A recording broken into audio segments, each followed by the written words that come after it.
Sallallahu ala Muhammad Sallallahu alaihi wasallam. Syahrus siyami lil mu'minin. Wassalatu wassalamu ala asyrafil mursalin Sayyidina Muhammadin wa ala alihi wa sahbihi ajma'in, amma ba'du. Para ulama yang saya muliakan, para pejabat baik sipil maupun militer yang saya hormati, alhamdulillah malam ini atas izin Allah, mudah-mudahan yang kita laksanakan ini merupakan bagian dari amal ibadah kita di bulan suci Ramadan ini. Hadirin, reformasi terbesar adalah reformasi yang dilakukan oleh baginda Nabi besar Muhammad sallallahu alaihi wasallam. 23 tahun merombak satu bangsa biadab menjadi bangsa beradab, merombak umat yang terpecah belah menjadi umat yang bersatu, merombak masyarakat yang tenggelam dalam kemusyrikan menjadi umat yang bertauhid. Reformasi besar apa yang dilaksanakan oleh Rasul dan apa hubungannya dengan kita sekarang? Ini yang ingin saya sampaikan malam ini. Pertama, beliau melaksanakan reformasi akidah, membebaskan manusia dari kemusyrikan, menyelamatkan manusia dari ketergantungan kepada benda. 13 tahun beliau berjuang di kota Makkah hanya untuk menanamkan la ilaha illallah Muhammadur Rasulullah. Dari sana segalanya dimulai, meletakkan fondasi. Saya yakin tidak ada Tuhan selain Allah dengan seluruh konsekuensinya. Kalau saya yakin tidak ada Tuhan selain Allah, maka saya tidak akan menyembah kecuali hanya kepada Allah. Orang yang benar fondasinya, benar sujudnya. Jelas? Kalau saya yakin tidak ada Tuhan selain Allah, saya tidak akan minta rizki kecuali hanya kepada Allah. Orang yang benar fondasinya, jauh dari korupsi, jauh dari judi.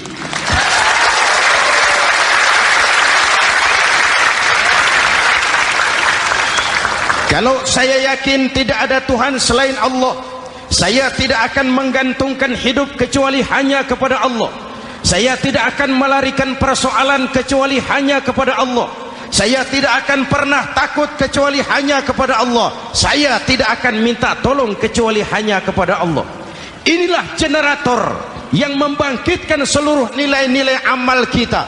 Kita puasa, kita sujud, kita jihad, itu kan karena nilai iman. Betul?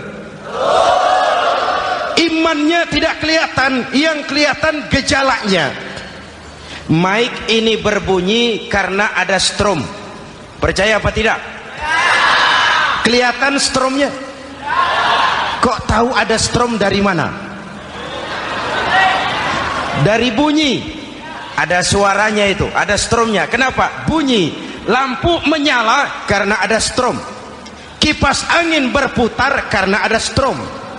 Betul? Jadi kalau ada strom bunyi dong. Kalau ada strom lampunya nyala dong. Kalau ada strom kipas anginnya muter dong. Artinya apa? Kalau ada iman sujud dong. Kalau ada iman jihad. Udah dangdong.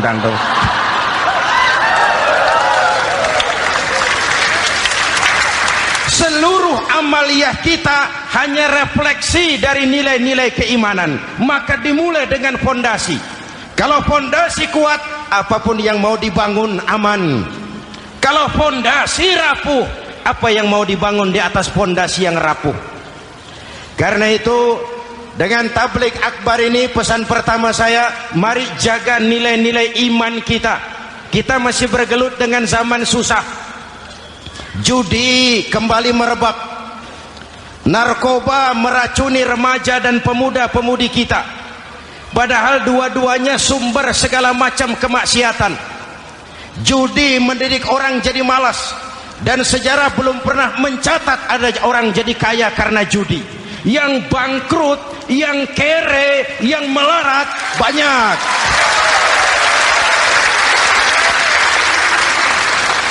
Makanya saya bersyukur di sini nggak ada yang judi.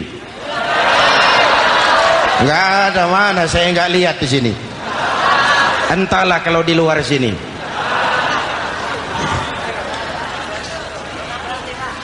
Judi itu penyakit, kalahnya bikin penasaran, menangnya bikin ketagihan. Itulah penyakitnya. Makanya lebih baik makan singkong betulan daripada makan roti mimpi. Ayo, makan singkong betulan, makan roti mimpi, lebih baik mana? Lebih baik makan roti betulan, Mas.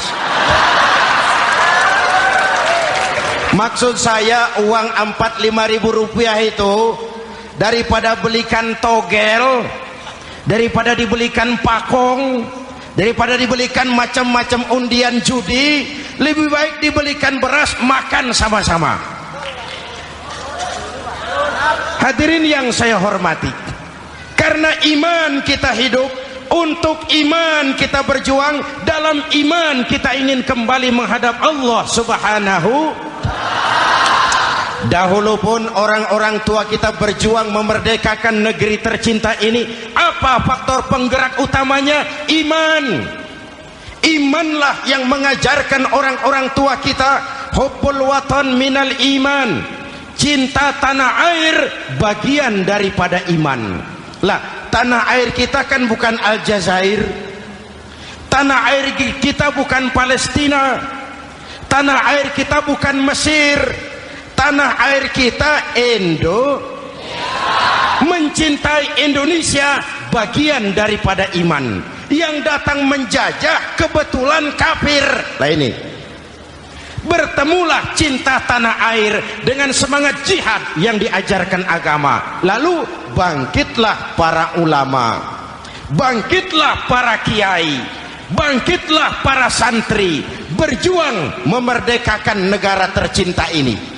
Saya tanya lagi, orang-orang tua kita dahulu berjuang melawan penjajah, senjatanya apa? Bambu runcing. Jenderal mana mau taruhan bambu runcing merdeka melawan tank? Bambu runcing merdeka melawan meriam. Bambu runcing merdeka melawan tentara-tentara profesional yang terlatih dengan baik. Menurut logika tidak mungkin. Menurut kebiasaan tidak bisa. Menurut rasio impossible. Entoh nyatanya kita merdeka. Lalu para pendiri Indonesia dengan jujur mencantumkan dalam mukaddimah Undang-Undang Dasar Negara kita kalimat yang berbunyi, dengan berkat rahmat Allah yang Maha Kuasa. Ada tidak itu dalam pembukaan Undang-Undang Dasar? Ada apa tidak? Pokoknya biar belum pernah baca, ada gitu saja sudah, ya, biar lancar urusan. Saya yakin kalimat ini bukan lipstick, not decoration only. Kalimat ini pengakuan moral, pengakuan batin yang sangat jujur dari para pendiri Indonesia bahwa Allah campur tangan dalam proses kemerdekaan. Kalau tidak, nggak ada ceritanya bambu runcing merdeka melawan tank.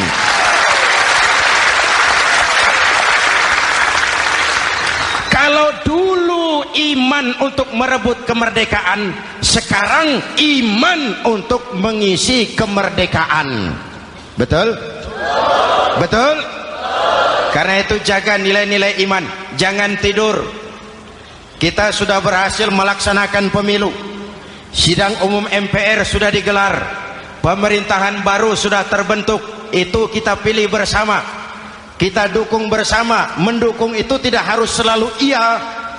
Kula nuwun sumuhun dawuh, kumaha juragan wae oke bos. Mendukung tidak harus selalu iya. Mendukung juga memberikan saran, kritik, perbaikan. Kenapa? Di mana-mana di dunia ini kekuasaan cenderung mau menang sendiri. Kekuasaan cenderung untuk korup. Karena itu kalau kita cinta kepada pemerintah, kita harus mengawasi jalannya pemerintahan kita ini.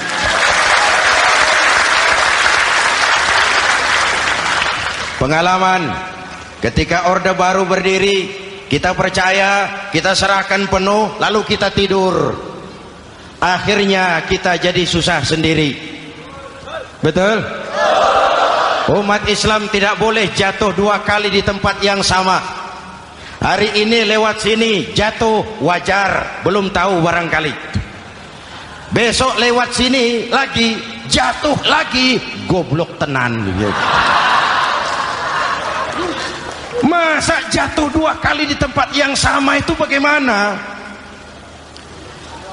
Hadirin yang saya hormati, nilai-nilai iman, intan paling mahal, mutiara paling berharga, tidak lain nilai iman. Imanlah yang menyebabkan kita gembira menyambut datangnya Ramadan, menyingsingkan lengan baju, menghamparkan sajadah, melakukan pendekatan yang intens kepada Allah. Kenapa? Kita mengerti nilai Ramadan. Tempo hari saya berikan contoh. Di tangan kanan saudara ada berlian, harganya 50 juta. Di tangan kiri saudara ada rumput seikat. Berlian dan rumput ini taruh di depan kambing. Kira-kira mana yang diambil kambing? Rumput, dasar kambing. Kambing tidak ngerti nilai berlian. Padahal kalau kambing sedikit mau pakai otak. Kalau berlian yang saya ambil, kata kambing, lalu saya bawa ke pasar, kemudian saya jual, harganya 30 juta, lalu dibelikan rumput, dapat rumput sekabupaten. Tapi kambing tidak ngerti nilai berlian. Yang kambing tahu cuma rumput. Kenapa? Hidup kambing cuma melayani perut. Maka kata Imam Ali karramallahu wajhah, orang yang hidupnya hanya untuk melayani perut,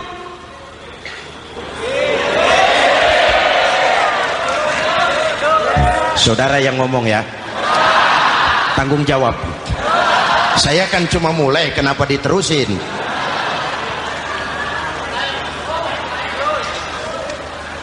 Hadirin yang saya hormati, jaga iman baik-baik, wariskan kepada anak-anak kita. Mereka harapan kita semua. Mereka masa depan Indonesia. Akan bagaimana Republik Indonesia, bahkan akan bagaimana Islam di Republik Indonesia 20, 30, 40 tahun yang akan datang. Anak-anak kitalah jawabannya.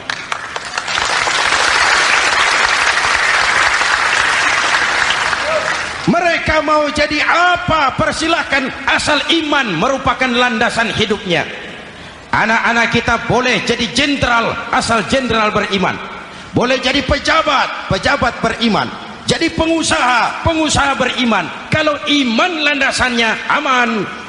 Jadi pengusaha, pengusaha beriman, insya Allah timbangannya tidak curang, ekonomi lancar, masyarakat tenang. Jadi petani, petani beriman, insya Allah tidak menggarap tanah yang bukan miliknya.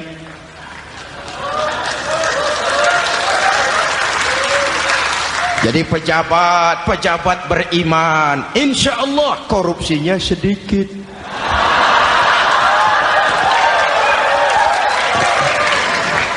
Jadi jenderal, jenderal beriman, insya Allah berjuangnya bersama ulama, bukan nangkepi ulama.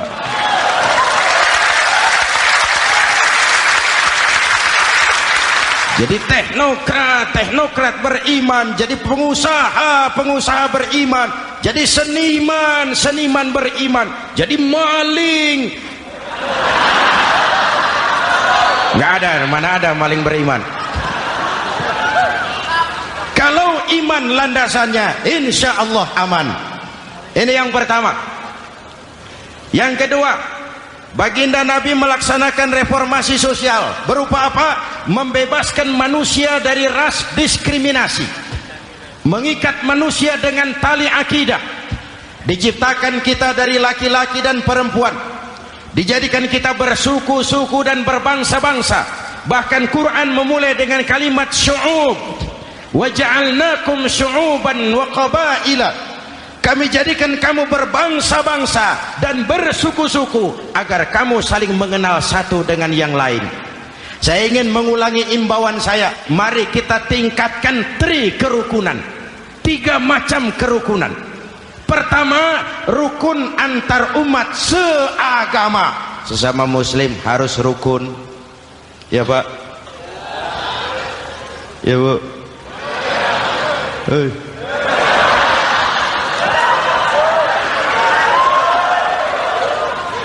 Malam ini saya tidak merasa sebagai tamu di sini. Saya hanya keluarga di tengah-tengah keluarganya.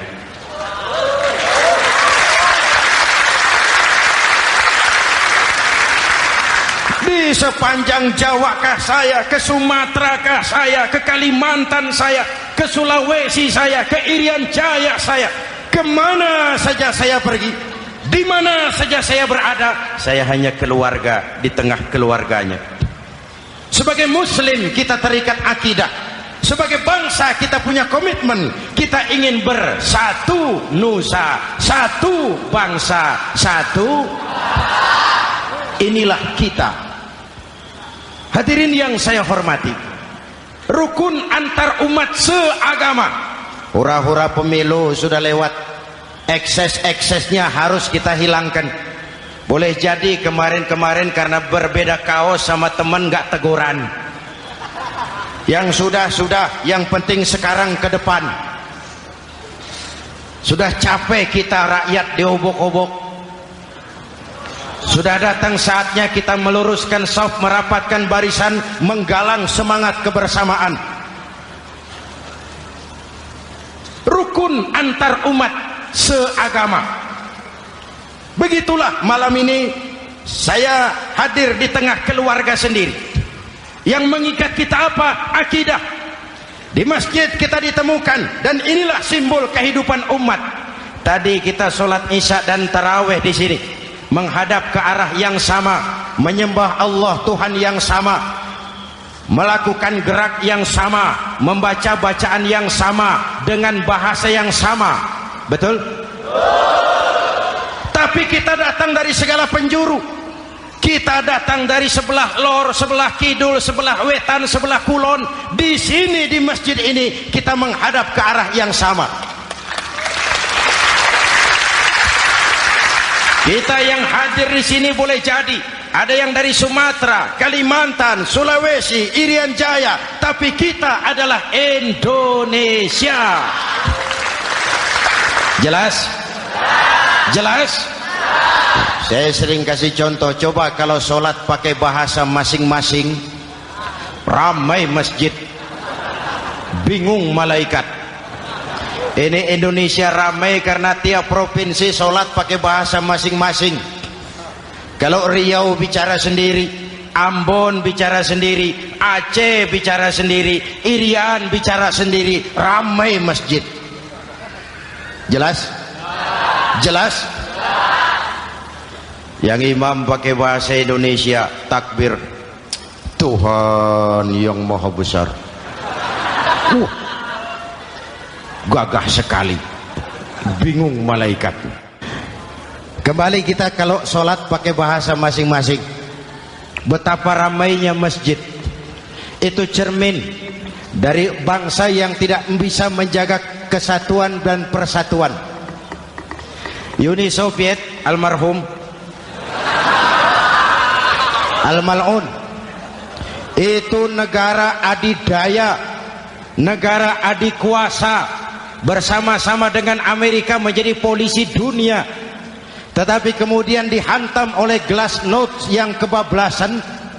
Gorbachev terpental, Soviet pecah jadi negara kecil berkeping-keping. Mimpi mengembalikan Soviet seperti dulu. Begitulah kalau kita biarkan benih-benih disintegrasi ini terus berkembang, tidak ada lem perekat, maka kita akan pecah berkeping-keping dan kita akan jadi satu bangsa yang kecil. Oleh karena itu, yang pertama, jaga kerukunan antar umat seagama. Berbeda pendapat boleh, berpecah belah jangan. Berbeda partai oke, tapi berbeda dalam wawasan bernegara jangan.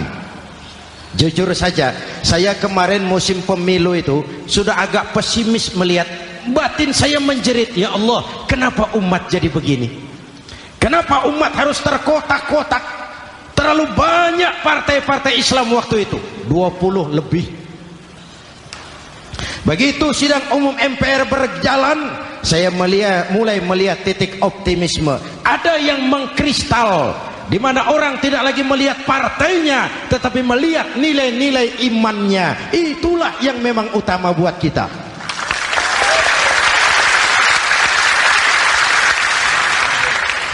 Ini yang pertama, rukun antar umat seagama.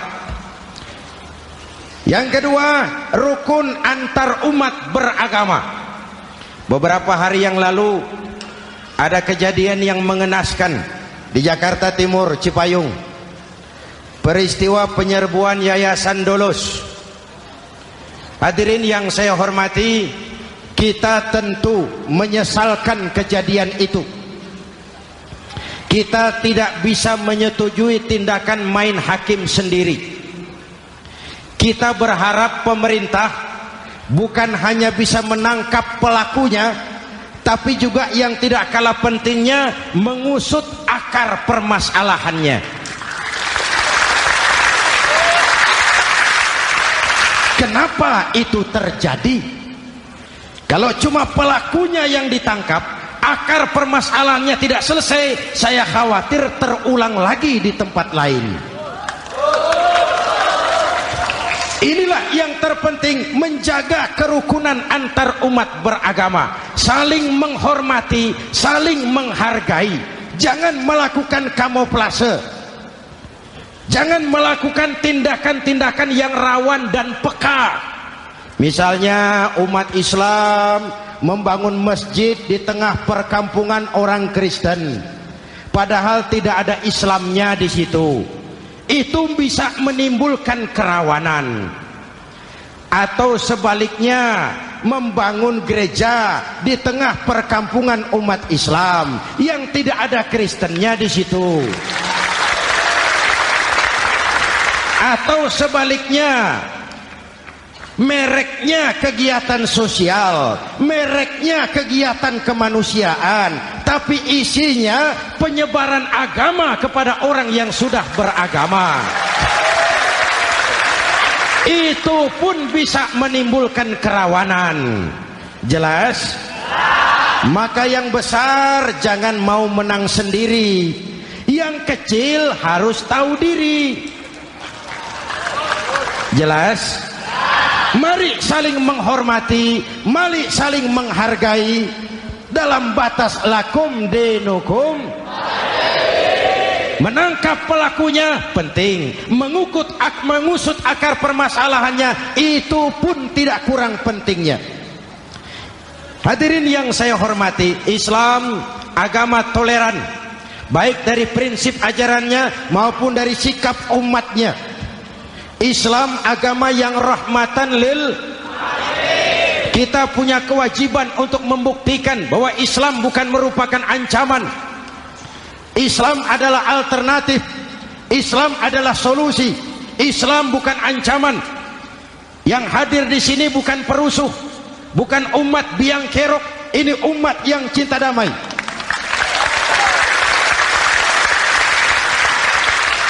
Ini umat yang tidak pernah mencari-cari musuh, tapi juga tidak akan pernah lari kalau bertemu musuh.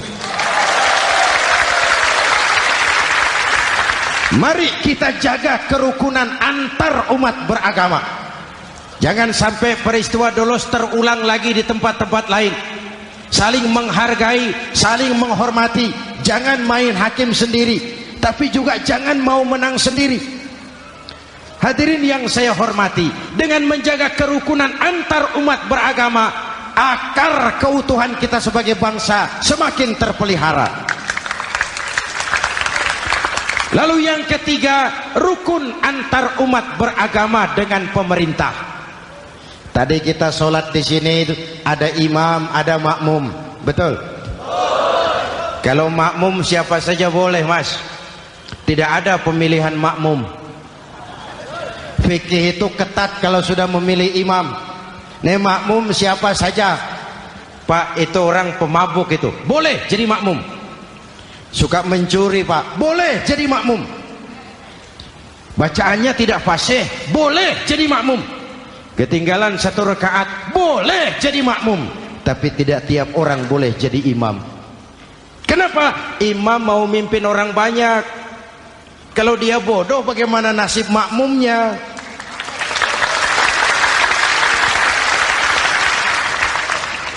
Ada karikatur di Medan, pernah kejadian anak kecil disuruh sholat sama ibunya. Nak, sholat kau. Ah, aku tak pandai sholat, mak. Si Ucok rupanya ini. Kata ibunya, sudahlah, kau ikuti saja bapakmu tuh. Apa yang bapak mau kerjakan, kau ikuti sajalah. Jadilah, mak, kalau ikut saja bisa laku. Berangkatlah anak ini kan, sholat di belakang bapaknya, jadi makmum. Sholat di balai bambu, tidak pakai tikar. Bangun sujud, hidung bapaknya terjepit bambu. Karena sakit dan kaget, refleks bapak ini teriak, aduh. Anak di belakang ingat pesan maknya, ikuti saja bapakmu. Si anak ini malah pakai irama, aduh.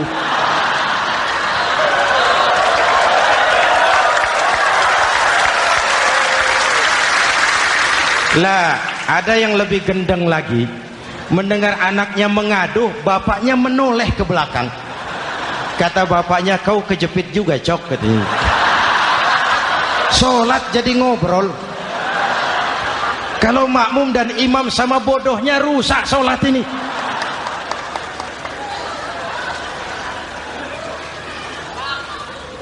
Hadirin yang saya hormati, rukun antar umat beragama dengan pemerintah, pemerintah yang legitimate, yang dihasilkan lewat proses demokrasi. Benarnya kita dukung, salahnya kita tegur, kita kritik, kita perbaiki, kita berikan saran-saran yang baik. Sekali lagi, jangan tidur. Sudah lewat masanya. Kemarin-kemarin kita menghadapi satu masa yang penuh krusial. Sudah datang saatnya kita bersama-sama bahu-membahu mengatasi kesulitan besar yang tengah kita hadapi sekarang ini. Dengan 3 kerukunan ini, insya Allah keutuhan kita sebagai bangsa akan lebih terpelihara. Ini reformasi kedua. Dalam konteks kita sekarang, menjaga semangat kebersamaan. Saya sering mempopulerkan di masyarakat kita, umat Islam bangsa Indonesia seperti 5 jari ini. Kalau kompak, apa yang tidak terpegang. Tapi kalau berpecah belah, apa yang mau dipegang? Yang ini namanya ibu jari. Umaro ini, pemerintah. Kerja apa saja kalau sudah diginikan pemerintah, lumayan. Diginikan kiamat, Mas. Legalitas. Umaro. Yang ini telunjuk, alat untuk menunjuk. Ini orang yang punya uang, orang kaya, para pengusaha, investor. Kita perlu untuk memulihkan roda perekonomian kita. Di mana-mana kalau orang sugih nunjuk, lancar urusan, Pak. Coba kita yang melarat nunjuk-nunjuk ini, nggak laku. Makanya kata orang, serba salah jadi orang susah, tapi lebih susah jadi orang serba salah. Serba salah jadi orang susah, tapi lebih susah jadi orang serba salah. Telunjuk. Yang ini jari tengah lah ini, di tengah dia, ke kanan tidak, ke kiri tidak. Milik semua golongan ini, netral. Siapa ini? TNI. Siapa ini? Cendekiawan. Siapa ini? Ulama idealnya itu. Milik semua, tidak kemana-mana tapi ada di mana-mana. Nggak bisa diajak suitan ini. Nggak ada anak-anak main kelereng suitnya begitu, itu nggak ada.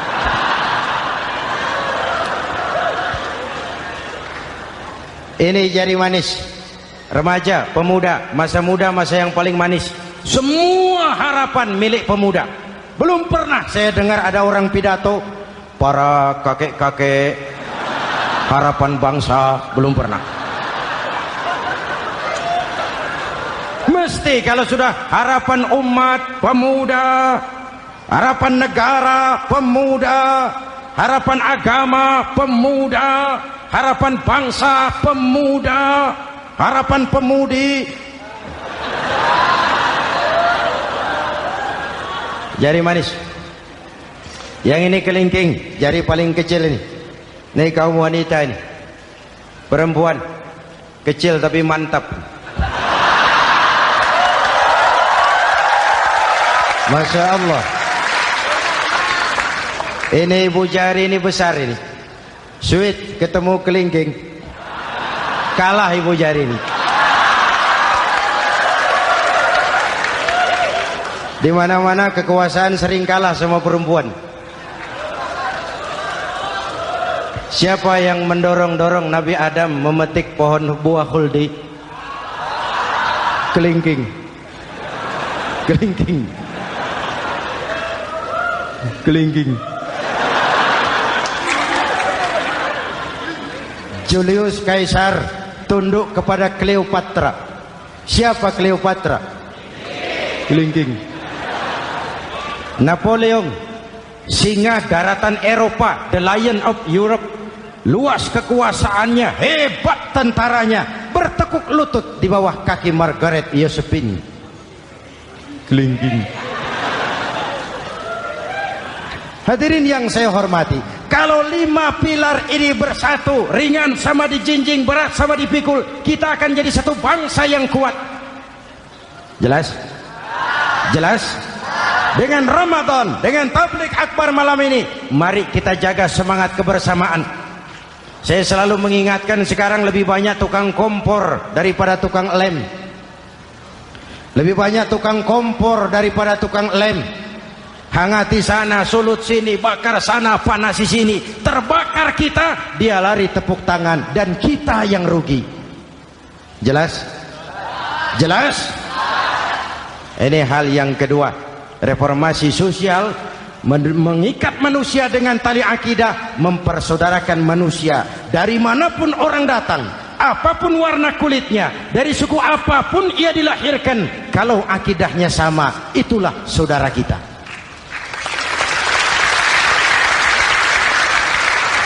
Kembangkan terus kerukunan antar umat seagama, antar umat beragama, dan antar umat beragama dengan pemerintah.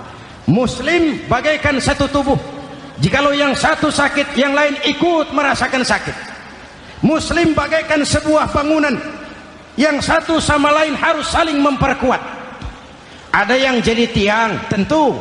Ada yang jadi pintu, memang. Ada yang jadi genteng, iya. Tapi satu sama lain harus saling memperkuat. Tidak bisa genteng ngomong sama tiang. Kata genteng, saudara tiang, kamu sih enak. Saya setengah mati, kata genteng. Hujan kehujanan, panas kepanasan, kadang-kadang anak-anak nakal saya dilontari batu, kata genteng. Yang jadi tiang ngomong lagi, kata tiang, saudara genteng, jangan sembarangan kalau ngomong. Kamu kira kamu bisa nongkrong di atas? Itu gara-gara siapa, genteng? Aku yang topang dari bawah, kata tiang. Kamu jadi anggota DPR, jadi anggota MPR, jadi pejabat, kami rakyat yang angkat.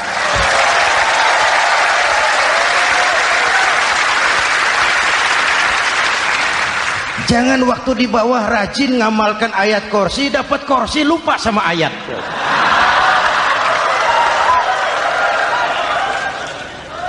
Mari ringan sama kita jinjing, berat sama kita pikul, duduk ya kita sama rendah, berdiri kita sama tegak. Tidak ada warga negara kelas 1 di Republik ini. Ini reformasi kedua. Yang ketiga, reformasi menegakkan keadilan, menyelamatkan manusia dari kezaliman. Sebelum Islam datang, sebelum Rasul datang, manusia dibedakan oleh hartanya, manusia dibedakan oleh warna kulitnya, manusia dibedakan oleh keturunannya. Beliau dengan tegas mengajarkan, innallaha la yanzuru ila suwarikum wala ila amwalikum walakin yanzuru ila qulubikum wa a'malikum. Allah tidak melihat potonganmu, Allah tidak melihat hartamu. Yang Allah lihat itu hatimu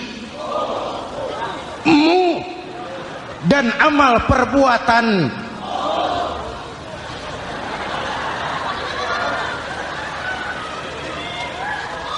Perjuangan menegakkan keadilan. Hadirin yang saya hormati, itulah yang menyebabkan reformasi kita menggelinding, menuntut keadilan, baik keadilan di bidang politik, keadilan di bidang ekonomi, keadilan di bidang hukum. Nabi pernah mengingatkan, hakim, kata Nabi, itu ada 3 macam. Al-qudatu salasatun. Hakim ada 3 macam. 1 di surga, 2 di neraka. Hadirin yang saya hormati, siapa yang hakim ke surga itu? Ada hakim yang tahu tentang kebenaran, lalu siap melaksanakan kebenaran itu, menghukum dengan kebenaran apapun resikonya, walaupun dimusuhi atasannya, walaupun bertentangan dengan nuraninya, karena itu orang yang dia sukai, tapi dia tetap melaksanakan hukum. Hakim yang mengerti tentang kebenaran sesuatu lalu melaksanakan hukum dengan kebenaran itu yang akan sampai ke surga.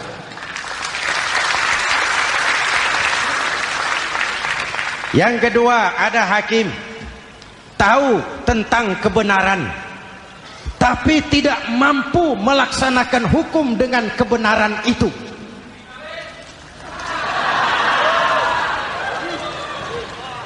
Tahu sesuatu itu benar tetapi tidak punya nurani untuk membela kebenaran, mengetahui kebenaran tapi tidak berdaya untuk memperjuangkan kebenaran. Akhirnya hukum dikebiri, yang salah jadi benar, yang benar jadi salah. Itulah realita yang kita rasakan selama ini. Yang baca Quran dengan suara merdu dapat piala, yang mengamalkan Quran dengan konsekuen dapat penjara, yang berteriak-teriak menegakkan keadilan dianggap aneh, yang korupsi habis-habisan hidup terhormat.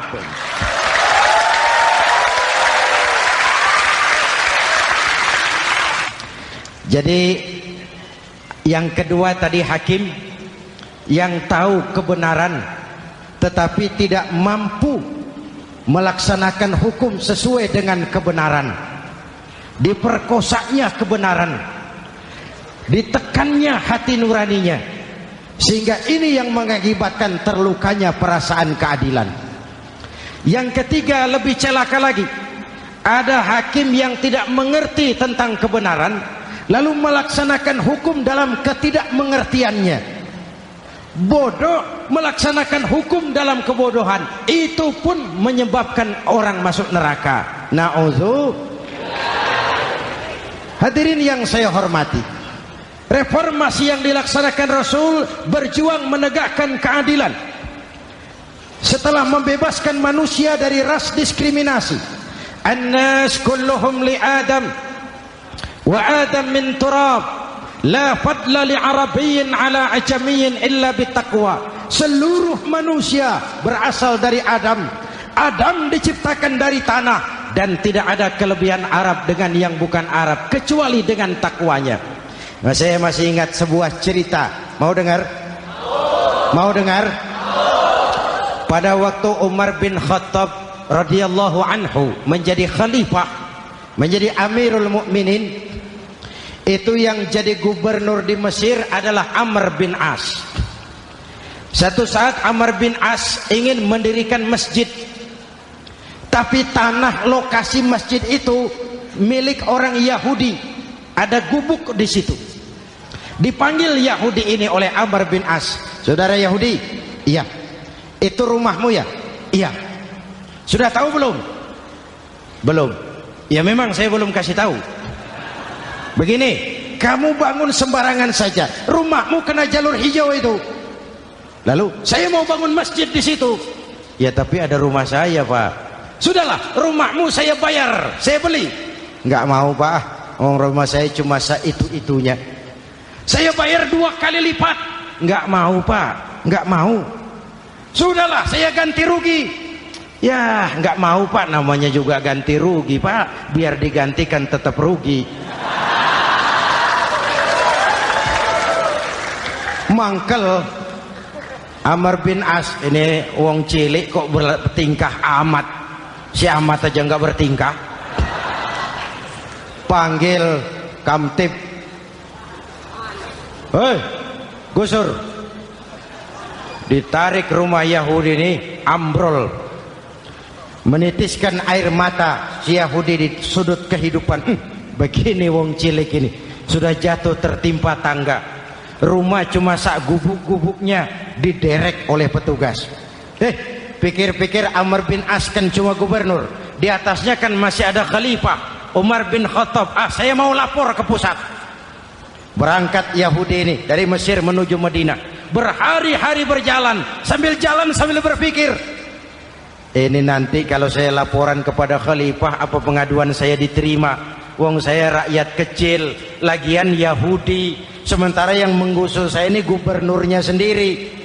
Terus dia berjalan sampai di kota Madinah. Lewat tengah hari dia mulai cari-cari. Ada orang, ketemu orang sedang tidur di bawah pohon kurma. Selamat siang, Pak. Siang. Saya mau numpang tanya, Pak. Tanya apa? Bapak tahu Khalifah Umar bin Khattab? Tahu. Istananya di mana, Pak? Istananya di atas lumpur. Di atas lumpur? Iya. Pakaian kebesarannya apa, Pak? Sutra? Bukan. Pakaian kebesarannya malu dan takwa.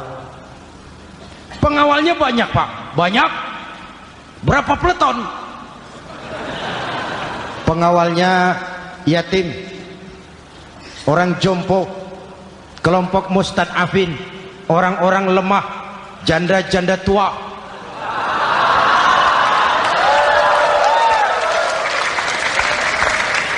Itu pengawalnya. Pakaian kebesarannya malu dan takwa. Pengawalnya orang-orang lemah, tidak berdaya.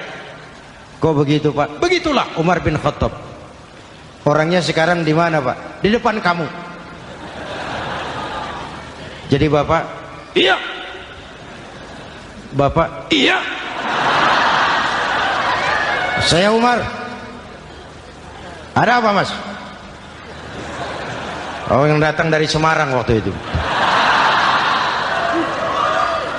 Gini loh, Pak, saya mau menuntut keadilan. Keadilan kenapa? Gubernur Bapak Amr bin As itu, Pak, zolim. Kenapa dia? Gubuk saya main tarik saja, runtuh. Saya nggak punya rumah lagi, wong saya ini golongan makmur, cuma rumah sama sumur.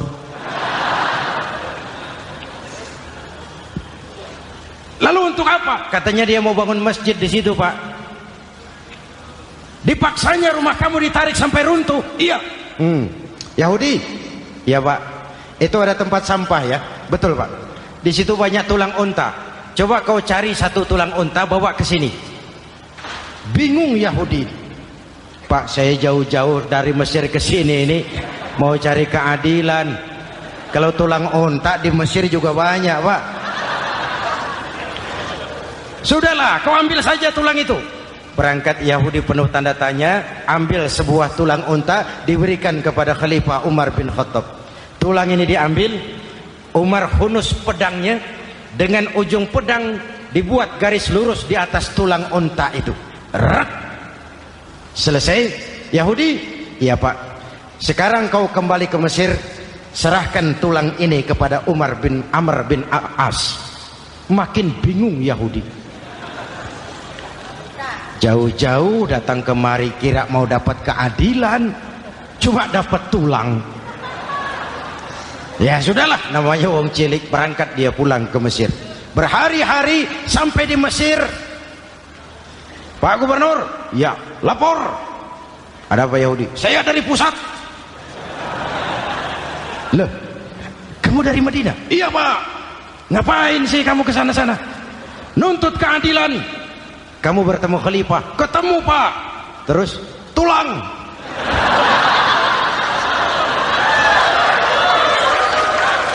Ini loh Pak, salam dari beliau, tulang. Apa maksudnya? Aku nggak ngerti lah itu Pak. Yes, go rene. Diambil tulang itu. Amr bin As melihat ada garis lurus dengan ujung pedang, gemetar badannya, keringat bercucuran. Kepala proyek dipanggil. Mas, ini proyek masjid batal. Gubuk Yahudi dirikan lagi. Loh Pak, kata kepala proyek, saya kan sudah menang tender Pak.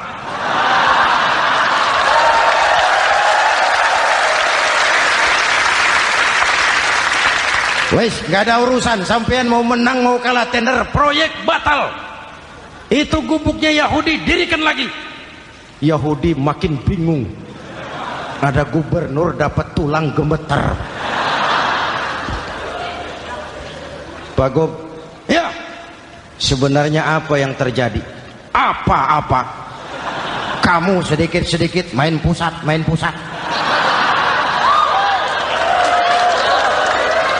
Bu, yang ngomong dulu toh. Ya kan awalnya saya sudah ngomong Pak, tapi gubuk saya tetap ditarik. Percuma ya saya ke pusat Pak. Saya dapat teguran keras dari khalifah. Tahu kau apa artinya ini? Seolah beliau berkata, "Hei Amr bin As, jangan mentang-mentang sedang berkuasa kau bertindak seenakmu. Berlaku lurus dan adillah kamu seperti lurusnya garis di atas tulang ini."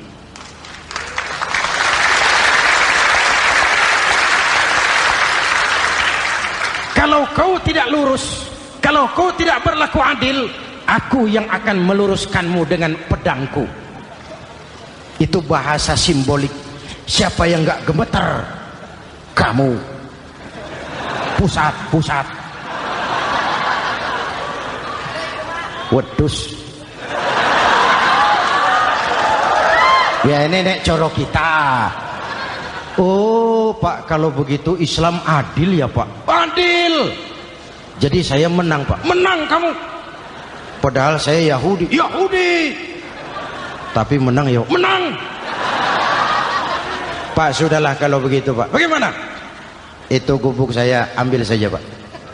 Tanah-tanahnya sak gubuk-gubuknya Bapak ambil. Silahkan kalau mau dibangun masjid. Tidak cuma sekedar itu Pak. Mulai hari ini Bapak dengarkan. Asyhadu an la ilaha illallah wa asyhadu anna Muhammadar Rasulullah.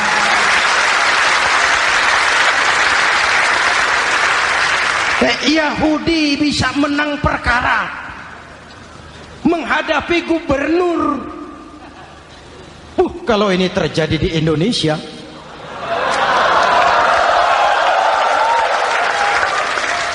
amin. Oke, lalu siapa pemimpin adil itu? Setiap kita kan pemimpin. Presiden, pemimpin di negaranya. Gubernur, pemimpin di provinsinya. Bupati, pemimpin di kabupatennya. Pak Camat, pemimpin kecamatannya. Pak Lurah, pemimpin di kelurahannya. Suami, pemimpin di rumah tangganya. Anak muda, pemimpin bagi dirinya. Dan setiap kita akan dimintakan tanggung jawab. Anak muda pemimpin buat dirinya, nanti diminta tanggung jawab. Kakimu kau bawa jalan kemana? Tanganmu ngambil apa? Lidahmu bicara apa? Matamu menteleng. Apa yang dilihat? seluruhnya akan dimintakan pertanggungan jawab. Marilah kita jadi orang yang adil kepada diri, kepada keluarga, dan akhirnya kepada masyarakat, bangsa dan negara. Hadirin yang saya hormati, satu ayat yang sering dibaca pada akhir khutbah khatib Jumat, innallaha ya'muru bil adli wal ihsan. Allah memerintahkan kamu berlaku adil dan berbuat ihsan. Tidak sekadar adil tapi ihsan. Ihsan nilainya lebih tinggi dari adil. Contoh, nak, tolong taruh telur itu di pinggir meja. Anak yang adil apa adanya, ditaruh telur di pinggir meja. Anak yang ihsan lain. Lah iya, perintahnya sih di pinggir meja, tapi kalau pas di pinggir meja kan jatuh ke bawah. Ke tengah sedikit. Ini ihsan. Oleh karena itu, mari, perjuangan menegakkan keadilan masih panjang.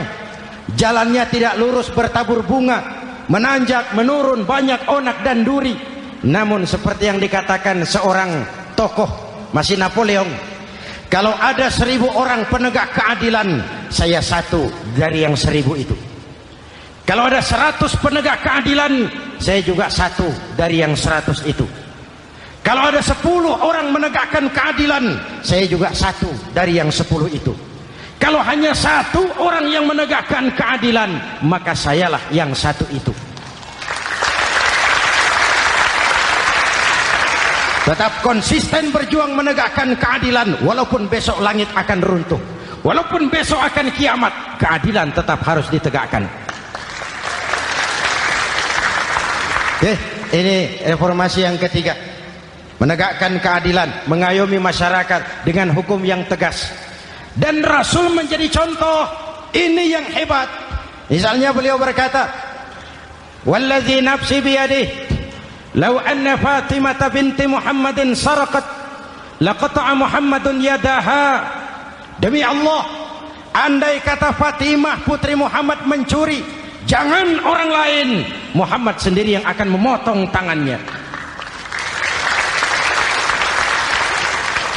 Hukum berwibawa, masyarakat terlindungi. Kenapa? Nabi jadi contoh.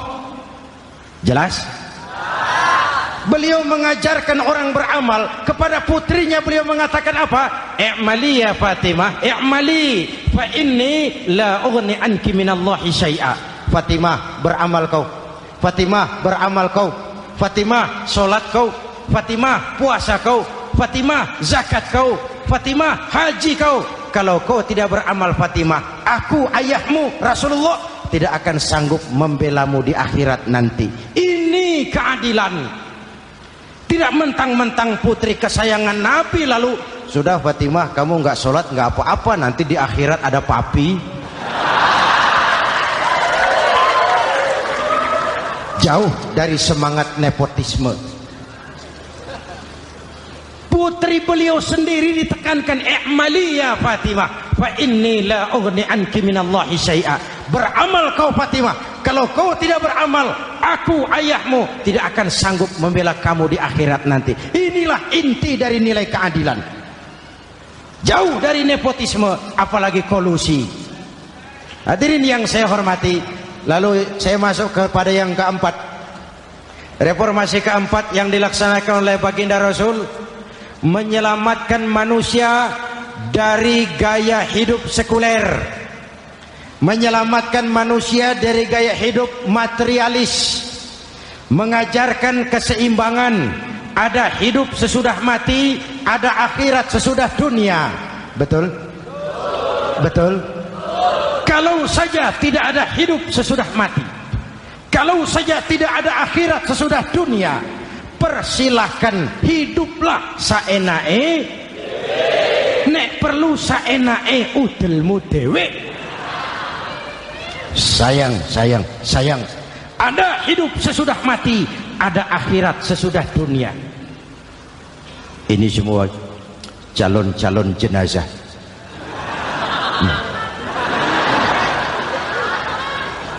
Calon lurah belum tentu jadi lurah. Calon gubernur, yang antri panjang. Calon menteri, mimpi. calon jenazah pasti. Betul? Karena ada hidup sesudah mati, ada akhirat sesudah dunia. Ini jadi rem. Saya kepengen kaya, tapi kalau menipu orang bagaimana di kubur? Saya kepengen naik pangkat, tapi kalau memfitnah orang bagaimana di akhirat? Melahirkan disiplin. Tujuan keyakinan akhirat mewarnai cara kita hidup di dunia. Hadirin, mari kita berdoa. Semoga semua yang hadir di sini dikuatkan iman dan Islam, dikokohkan kesatuan dan persatuan, dimurahkan rezeki untuk meningkatkan ibadah. Al-Fatihah. Bismillahirrahmanirrahim. Alhamdulillahirabbil alamin. Arrahmanirrahim. Maliki yaumiddin. Iyyaka na'budu wa iyyaka nasta'in. Ihdinas siratal mustaqim. Siratal ladzina an'amta 'alaihim ghairil maghdubi 'alaihim waladdallin. Amin. Nanti di akhir doa sama-sama kita kumandangkan kalimat tauhid. Bismillahirrahmanirrahim. Amin. Alhamdulillahirabbil alamin. Allahumma salli wa sallim mubarak ala sayyidina Muhammadin wa ala alihi wa sahbihi ajma'in. Allahumma rabbana taqabbal minna salatana wa siyamana wa qiyamana wa takhashu'ana wa ta'abbudana wa tammim taksirana ya arhamar rahimin. Allahumma ja'alna minas su'ada'il maqbulin wa la taj'alna minal ashqiya'il mardudin. Ya Allah, dengan sepenuh perasaan dan pengharapan, dengan segala kerendahan dan kelemahan, kami bermohon kehadirat-Mu. Tautkan hati kami bangsa Indonesia, satukan langkah kami untuk menata hari esok yang lebih baik.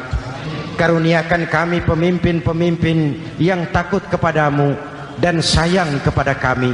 Berikan mereka kekuatan zahir dan batin untuk membawa kami rakyat dan bangsa Indonesia keluar dari kesulitan besar ini menuju masyarakat yang adil dalam kemakmuran dan makmur dalam keadilan di bawah naungan ridha-Mu. Ya Allah, selamatkan kami dari perpecahan, selamatkan kami dari pertikaian, selamatkan kami dari bahaya kemunkaran dan kezaliman. Rabbana hab lana min azwajina wa dhurriyyatina qurrata a'yun waj'alna lil muttaqina imama. Afdalu ma qultuhu ana wan nabiyyuna min qabli. La ilaha illallah.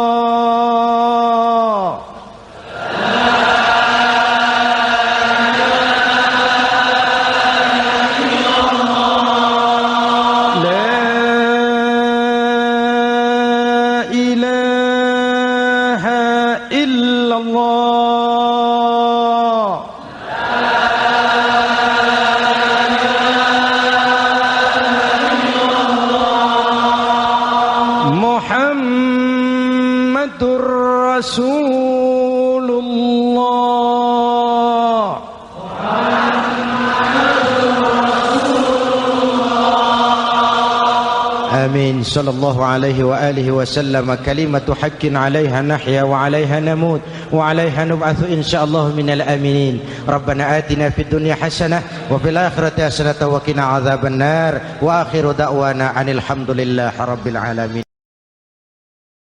صلى الله